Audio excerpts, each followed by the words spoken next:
Don't let your inner child die. Your inner child is the part of you that's free, the one that doesn't feel shame or embarrassment. It's spontaneity, curiosity, hope, and bliss all rolled into one.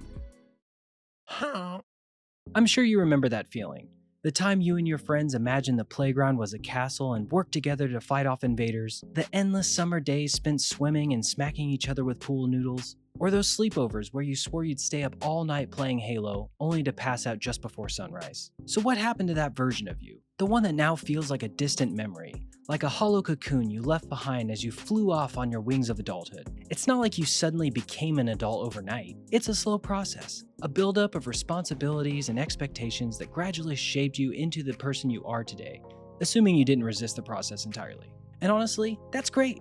There are a million perks to being a grown-up, and that's why every kid dreams of it. But as you move forward in life and more people begin to rely on you, your focus starts to shift. You think more about bills, appointments, goals. The things you used to love fall out of your routine. You do them less and less until one day you catch yourself saying, I used to do A, B, or C thing. On a side note, how often do you have to do something to say you do it?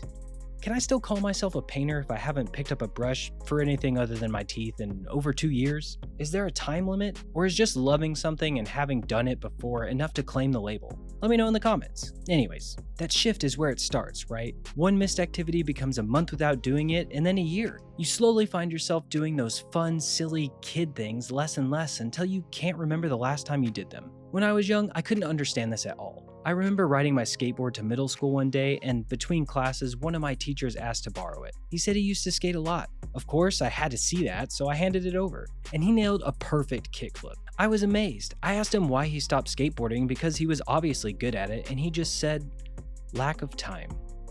That answer made zero sense to me then. If you enjoy something, how can you not make time for it? Now, it makes total sense. I still skateboard, but there's been entire years where I didn't touch the thing. Time doesn't disappear, you just stop giving it to the things that used to matter. That's how it goes. Pieces of your life fade away and new ones take their place. And that's totally natural. But still, it's important to not let that child inside you disappear entirely. Why? Because your inner child is the root of your joy. It's where your curiosity and spontaneity live, and those things are directly tied to your happiness. The more you can tap into them, the more alive, present, and fulfilled you'll be, as long as you can let go of the embarrassment and self-doubt. So how do you actually do that? How do you reconnect with your younger self? At first, you'll need to look for opportunities. The next time you're pushing your grocery cart through the parking lot, jump on that bad boy. During your boring commute, roll down the windows, blast some music, and sing like everybody's watching. Put on some socks and slide around your house like it's a skating rink. I know this sounds ridiculous, but trust me, it feels amazing. And if the people around you aren't total buzzkills, they'll probably feed off your energy and maybe even join in. Once you've got a feel for it, make it a habit by doing silly things on a regular basis. I'll share a few of my favorites. Sometimes, when the lady and I are stuck at home on a Friday night, we have a sleepover. We make a bed on the floor, throw on pajamas, pop some popcorn, and put on a movie while having a draw battle. What's a draw battle, you ask? It's a classic from my childhood sleepovers. You grab a piece of paper or an iPad, draw something, and pass it. The next person draws something that counters or defeats what you drew. Then pass it again. Keep going until the page is full. It's simple, dumb fun, and it rules. Got a group of people together? Host your own house Olympics. Come up with 5 to 10 challenges and see who wins the most.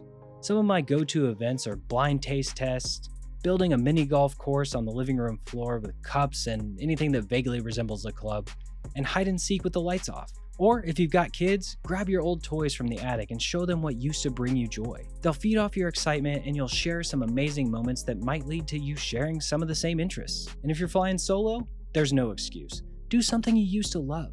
Build a model kit while watching Dragon Ball. Bust out your old Game Boy and play through your childhood collection while sipping soda through a curvy straw. Just let yourself be goofy for no reason. The options are endless if you let your imagination lead the way. You'll know you're truly tapping into your old self when you feel something that you might not have felt for a while. Fun. Not productive, not efficient, just fun. That feeling where time melts away and your mind stops racing, and you're just there, smiling without even trying. Make the effort to put yourself in that state and you'll be glad you did. Growing up doesn't mean growing out of joy. It just means learning how to carry it with you. So that's it. I know this video is a little different than my usual ones. I mean, I didn't really talk about video games at all, but I hope you enjoyed it. And if you did, let me know. I've got plenty more topics like this I'd love to cover. And hey, share some of the fun things you miss doing from your childhood in the comments. You might just inspire someone else the way I hope to inspire you. Thanks for watching, and if you like this content, leave a like and subscribe to GooseQuest. See you next time.